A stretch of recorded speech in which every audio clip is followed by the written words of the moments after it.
Sebanyak 76 pelajar dari 38 provinsi di Indonesia lolos dalam seleksi dan akan menjadi pasukan pengibar bendera pusaka pada hari kemerdekaan 17 Agustus mendatang. Dan untuk menjaga transparansi serta pelatihan para calon paskibraka, Badan Pembinaan Ideologi Pancasila berkomitmen menjaga proses seleksi dan melahirkan pelajar-pelajar yang siap dalam memberikan semangat serta teladan, khususnya nilai-nilai Pancasila kepada sesama.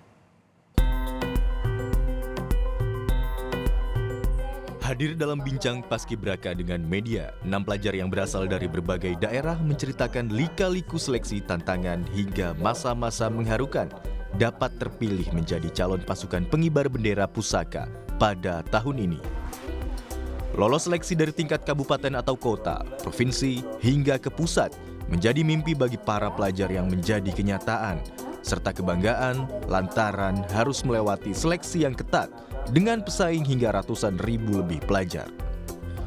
Pelatihan dan pembinaan intensif pun diberikan kepada 76 calon paskibraka menggunakan sistem desa bahagia, yakni sebuah lingkungan yang diciptakan untuk mengajarkan para calon mengenai kedisiplinan, kekeluargaan, hingga gotong royong yang merupakan nilai-nilai Pancasila selama latihan baris berbaris. Itu datang kami langsung dibawa ke Lemhanas untuk memahami pemahaman tentang Pancasila. Setelah 5 hari di Lemhanas, kemudian hari Senin kemarin kami sudah memasuki dasar-dasar PBB, pelajaran peraturan baris berbaris. Sudah berjalan sekitar 5 hari juga. Kemarin kami selesai melakukan latihan bersama dari pihak pihak dari pelatih pokoknya. Dan hari ini kami libur, besok kami lanjut latihan lagi. Persiapannya sudah begitu mulai matang. Yang awalnya kami hanya diajarkan peraturan baris berbaris sedikit demi sedikit, dan akhirnya kami sudah mulai masuk ke formasi. Secara bergantian kami merasakan bagaimana menjadi pasukan 8, bagaimana menjadi pasukan 17, begitu kira-kira. Siapapun yang terpilih, siapapun yang bertugas, tetap semangat. Masalahnya kami semua tetap satu. Paskibraka itu tidak ada pasukan 8, pasukan 17, kami semua sama. Siapapun yang bertugas itu pada dasarnya tetap satu, tetap paskibraka. Soalnya nanti di sertifikat tidak ada yang terus itu, misalnya Kelvin Ramahenda, pengerek bendera, tidak ada. Kami semua sama.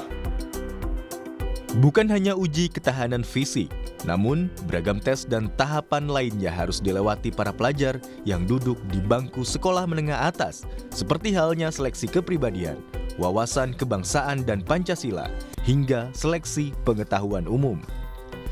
Selaras dengan tujuan BPIP yang fokus dalam kaderisasi pemimpin bangsa, para calon paskibraka nantinya bukan hanya mengemban tugas sebagai pasukan pengibar bendera pusaka saja, melainkan juga akan dipersiapkan untuk menjadi duta Pancasila. Harapannya, masing-masing pelajar dapat menyebarkan dan mengamalkan nilai-nilai Pancasila dan ideologi ke seluruh pelosok Indonesia saat para pelajar purna paskibraka kembali ke daerahnya masing-masing. Generasi ke depan, generasi X dan Z itu penentu masa depan. Maka Ibu ingin membekali mereka wawasan kebangsaan mendalam. Maka Ibu Rima bekerja sama dengan Lemhanas membentuk suatu pendidikan karakter hidup berbangsa, bernegara, dan berwawasan. Dan BPIP juga memberikan sebuah pendidikan nilai-nilai. Jadi Pancasila itu kan menjadi keutamaan hidup. Bagaimana dia menjadi ideologi kerja dan living ideologi. Ideologi kerja itu apa? Yang sekarang dijalankan Pak Jokowi, yaitu menjalankan sila ketiga dan kelima. Dan bagaimana praktek itu jelas sekali. Karena dijiwai oleh Bung Karno, maka Pancasila menjadi ideologi praktis. Lah, ideologi hidup itu apa? Kita mampu mengatasi COVID karena gotong royong. Kita mampu. Beragam program pun telah direncanakan BPIP yang nantinya turut melibatkan duta Pancasila dari berbagai provinsi dalam praktiknya.